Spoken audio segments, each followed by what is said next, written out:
Hello students, आप सभी को पता होगा कि हिंदी शिक्षण शास्त्र में आप अच्छे अंक ले आते हैं, लेकिन वही यदि हम बात करने लगते हैं संस्कृत शिक्षण शास्त्र, यदि आप भाषा 2 या भाषा 1 में संस्कृत रखते हैं सीटेड में, तो आपको कुछ परेशानी आती है। आज उसी परेशानी को दूर करने के लिए हम आपको लेकर के आए हैं एनसीईआरटी के जो बुक हैं संस्कृत के, उसमें आखिर सीटेड में संस्कृत के जो प्रश्न पूछे जाते हैं आखिर कैसे पूछे जाते हैं, कहाँ से पूछे जाते हैं, क्योंकि मार्केट में इसकी कोई भी बुक जो सही तरीके से होनी चाहिए वो प्रोवाइड नहीं की जा रही। ऐसे में सभी अभ्यर्थी इसी में रहते हैं कि कौन से बुक से तैयारी किया जाए, तो उसी के लिए आज मैं ये वीडियो बनाया हूँ। तो आप वीडियो को शुरू से अंत तक देखें, जिससे कि आपको पता चल सके जो आखिर प्रश्न कहाँ से पूछे जाते हैं और प्रश्न की जो रूपरेखा होती है वो कहाँ से ली जाती है। और इसी के क्रम में आपको हम दिखाएंगे भी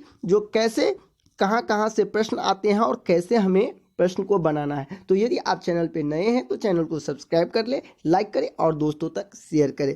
तो चलिए हम अब बात करेंगे मुख्य बिंदु पर, जो आखिर सीटेड में जो प्रश्न आते हैं संस्कृत में, जो 30 नंबर लैंग्वेज फर्स्ट या लैंग्वेज 2 में आप जो यदि रखे होंगे तो आपको पता होगा। तो चलिए आज उसी के संबंध में चर्चा करते हैं। तो सबसे पहले हम आपको दिखाना चाहेंगे यहाँ, जैसे कि आप यहाँ देख पा रहे हैं कि तृतीय भाग आप यहाँ देखेंगे और अष्टम वर्गीय संस्कृत पाठ्य पुस्तकम, यानी ये जो बुक है वो एनसीईआरटी के ये बुक हैं। तो आपको मैं ये बता दूं कि एनसीईआरटी के जो अष्टम कक्षा के जो बुक हैं वो बुक आपके सामने है। अब इस बुक में क्या कुछ है वो भी मैं आपको दिखा दूं। सबसे पहले आप यहाँ ये देख ले, जो इस बुक का जो नाम है वो नाम है रुचिका। अब यहाँ तक तो ठीक है, अब हम आगे भी आपको दिखाते। आप यहाँ देख सकते हैं जो ये बुक एनसीईआरटी का बुक है। अब हम आपको और भी कुछ दिखाएंगे, तो चलिए हम दिखाते। अब आप यहाँ देखिए, जो अक्सर लोग जो पुस्तक लेते हैं तो इस चीज़ को आप नहीं पढ़ते हैं, कोई भी लोग नहीं ध्यान देते हैं। देखिए यहाँ पे दिया हुआ है और इसी से प्रश्न भी लिया जाता है अक्सर। यदि आप प्रश्न देखेंगे तो यहाँ स्पष्ट तौर पे दिया हुआ है, देख सकते हैं, जो 2005 ईस्विया राष्ट्रीय पाठचर्या रूपरेखायाम। एक चीज तो आपको समझना होगा, आप हिंदी शिक्षण शास्त्र में इसी चीज को राष्ट्रीय पाठचर्या रूपरेखा 2005 पढ़ते हैं, वही संस्कृत में आकर के वो राष्ट्रीय पाठचर्या रूपरेखायाम। यानी यदि आपका हिंदी अच्छा है शिक्षण शास्त्र का तो आपका संस्कृत भी अच्छा होगा, क्योंकि सिर्फ और सिर्फ इसमें भाषा चेंज है, जो कि आप देख भी रहे हैं। अब बता रहा है यहाँ, अनुशासितम यत् छात्राणाम विद्यालय जीवनम विद्यालयेत जीवनम सहयोजनीयम। यहाँ कहा गया है कि एक छात्र का जो जीवन होना चाहिए वो विद्यालय के साथ भी और विद्यालय के बाहर भी, जिसे हम लोग अपनी भाषा में हिंदी में इसको ऐसे हम समझते हैं कि जो राष्ट्रीय पाठचर्या रूपरेखा 2005 यह वर्णन करता है कि बच्चों को जो शिक्षा देनी चाहिए वो विद्यालय के बाहर की दुनिया से भी और विद्यालय की दुनिया से भी। बस इसको यहाँ संस्कृत में कन्वर्ट किया है, ये चीज़ आपको समझना होगा। अब हम आगे बात इसमें और चीज़ देख लेते हैं। यहाँ स्पष्ट आप देख सकते हैं, सिद्धांतोयम पुस्तक ज्ञानम तस्या परंपराया पृथक वर्तते। यहाँ पे आप एक छोटे छोटे वर्ड को ध्यान रखेंगे और उससे समझने की कोशिश करेंगे, जो सिर्फ और सिर्फ यहाँ भाषा चेंज है। आप हिंदी में पढ़े हैं, हिंदी शिक्षा शास्त्र में, जो सिर्फ और सिर्फ बच्चे को सिद्धांत के द्वारा पुस्तकीय ज्ञान के द्वारा सिर्फ और सिर्फ उसके परंपरा पे ही नहीं पढ़ाना चाहिए, बल्कि उनकी शिक्षा को विद्यालय परिवारस्य समुदायस्य च मध्येन, उनको परिवार से उनको समुदाय से के मध्य जो अंतराल उसकी जो अंतराल है उसको कम करना चाहिए, उसके बीच में परस्पर जुड़ाव करना चाहिए। यही चीज़ है संस्कृत शिक्षा, यही चीज़ आपको ध्यान में रखना है वहाँ। और हम आगे बात कर लेते हैं। आप देख सकते हैं यहाँ आप पूरे जो पढ़ेंगे, आप एनसीईआरटी का बुक भी खरीद सकते हैं, यदि उपलब्ध हो, यदि आपको मिल सके तो आप इसको ले सकते हैं।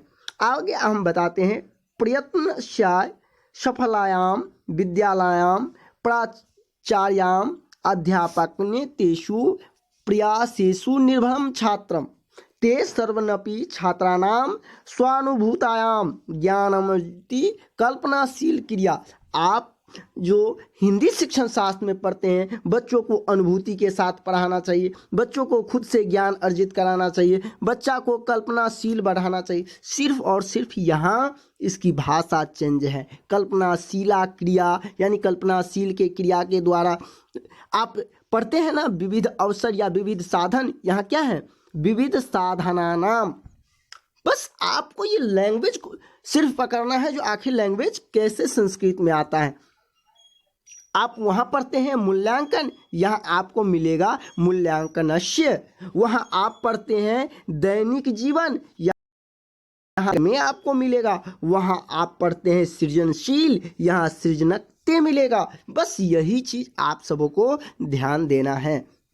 ध्यान रखें, जो आप जब संस्कृत बना रहे हो तो उसमें नहीं, जैसे हिंदी शिक्षण शास्त्र में आप नहीं, लेकिन संस्कृत में आपको सिर्फ न लगा रहेगा तो समझ जाइएगा ये निगेटिव है।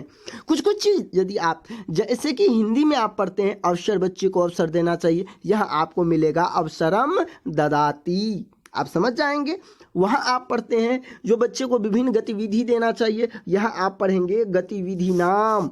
सिर्फ हल्का यदि आप संस्कृत भाषा में कन्वर्ट करते हैं अपने हिंदी शिक्षण शास्त्र को, तो आप बहुत ही अच्छे नंबर ला सकते हैं। मैं कोशिश करूंगा जो अगले कम से कम 10 वीडियो संस्कृत शिक्षण शास्त्र का जो क्वेश्चन है उस पर सॉल्यूशन करवा दूं आप लोग को, जिससे कि आप समझ जाएंगे आखिर कैसे संस्कृत बनाया जाता है। और मैं ज़रूर आप लोग को इतना विश्वास दिला सकता हूं कि यदि वीडियो को आप पूरा देखेंगे, उस सभी वीडियो को, तो ज़रूर आप संस्कृत में अच्छा नंबर ला सकते हैं। फिर आप ये नहीं समझेंगे कि हिंदी भारी है या संस्कृत भारी, आपको दोनों ही लैंग्वेज इजी लगेंगे। तो चलिए और भी कुछ हम आपको इसमें दिखाते हैं। जैसे आप यहाँ देख सकते हैं, भाषा परामर्श ददात्रिष्यमिते, आप बच्चे को भाषा में परामर्श, प्रशिक्षण, राष्ट्रीय पाठचर्या, आप देखते हैं कितने बड़े बड़े जो शब्द हैं, राष्ट्रीय शैक्षणिक अनुसंधान परिषद, आपको कहीं कहीं मिलेगा NCERT हिंदी में, लेकिन यहाँ आपको मिलेगा इतना बड़ा शब्द। तो आप उनको जो छोटे छोटे हिस्सों में बांट कर पढ़ने की कोशिश करेंगे। जैसे कि आप यहाँ और देखते हैं, विशिष्ट योग्यदानाय, जैसे आप पढ़ते हैं हिंदी शिक्षण शास्त्र में विशिष्ट योग्यता वाले बालक विशिष्ट, सिर्फ आपको लैंग्वेज चेंज करना है। और भी मैं आपको दिखाता हूँ यहाँ, जैसे कि आप देख सकते हैं इसमें कुछ कुछ चीज़ दिया हुआ है। जैसे हिंदी में आप पढ़ते हैं हिंदी शिक्षण शास्त्र में भाषा कौशल, तो यहाँ आप भाषिक तत्व देखेंगे, जिसको आप वहाँ भाषा कौशल कहते हैं, यहाँ भाषिक तत्व, जिसमें आता है श्रवण, भाषण, पठन, लेखन, ये सब कौशल है, जिसको भाषिक तत्व भी कहा जाता है। अब यहाँ देख सकते हैं, दिए गए निर्देश के आधार पर प्रश्नोत्तर एवं प्रश्न निर्माण के कौशल, यानी ये जो रुचि का जो तृतीय कक्षा की जो है, इसमें कौन कौन चीज़ पर बल दिया जाता है बच्चों को, इस चीज़ का रेखांकित किया गया है, इस चीज़ को बताया गया है जो आप कैसे बनाएं। इसमें भी आप देखेंगे जो शिक्षक की भूमिका, और आप जानते हैं सीटेट की जो परीक्षा में पूछे जाते हैं प्रश्न, अक्सर उसमें शिक्षक की भूमिका के बारे में ही पूछा जाता है। और यहाँ देखिए स्पष्ट तौर पे लिख दिया है, किसी पाठ्यक्रम को विद्यार्थी तक पहुँचाने में शिक्षक की मध्यस्थता को तो आवश्यक होती ही है, उसे अत्यधिक रुचिपूर्ण सहज ग्रह बनाने में भी उनकी सक्रिय भूमिका महत्वपूर्ण होती है। अर्थात किसकी? शिक्षक की। अध्यापन की सफलता के लिए एक और तकनीकी शैली, तो दूसरी ओर शिक्षक की अपनी भूमिका होती है। तो यही ये बुक है। बहुत सारी चीज़ इस बुक में आपको ऐसे मिलेंगे जो आप पढ़ करके शिक्षण शास्त्र यानी संस्कृत के जो शिक्षण शास्त्र हैं उसमें अच्छे नंबर आप ला सकते हैं। वही एक चीज़ और मैं आपको बता दूं, जो गद्य एवं पद जो पूछे जाते हैं, गद्यांश पदांश, वो भी संस्कृत के जो बुक हैं ये NCERT का उसी से पूछे जाते हैं। वो मैं आपको अगले वीडियो में दिखाऊंगा। अभी के लिए बस इतना ही। धन्यवाद।